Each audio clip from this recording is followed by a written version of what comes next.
spéciale photo, des belles photos. Avec de belles photos qui nous parlent d'un truc qui est beaucoup moins beau, qui concerne Boko Haram. On en parle régulièrement, alors comment en parler différemment, comment dénoncer les choses, pourquoi pas par une démarche artistique, c'est ce que propose Libération, qui accorde une large place au travail d'un photographe qui s'appelle Olivier Laban-Mattei, qui a été envoyé sur place par le HCR, le Haut Commissariat aux réfugiés. Alors là, il nous montre l'exode massif de Nigérians au Tchad. Ils sont acculés par Boko Haram depuis janvier.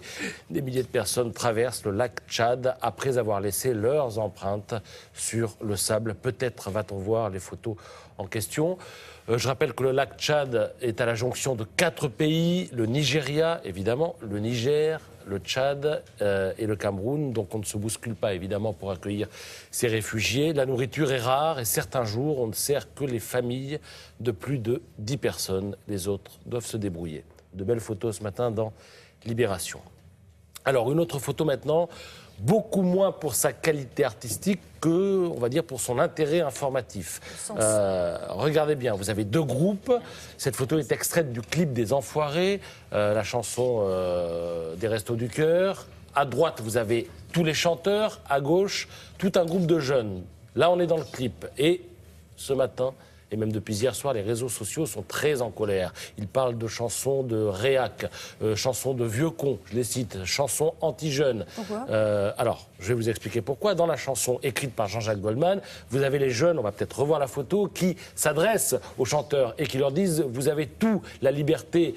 Vous aviez tout, la liberté, la paix, le plein emploi. Et nous, c'était chômage, violence et sida. Et en face, vous avez les Bruel, Zazie, Obispo, etc. qui répondent « Vous avez toute la vie, à vous de jouer, faudrait-vous bouger ». Alors, autre échange, « J'envie ta jeunesse », les autres répondent « Je l'échange contre ta caisse, etc. etc. » Bref. Un peu stérile, hein.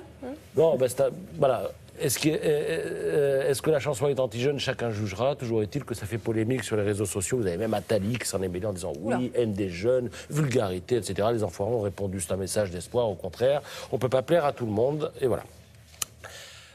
Une photo de Paris maintenant. Regardez ça, surprenant. Hein, il faut dire que c'est une photo montage et qu'il s'agirait de Paris en 2050. Paris du futur, imaginé par qui? Imaginé par un architecte belge.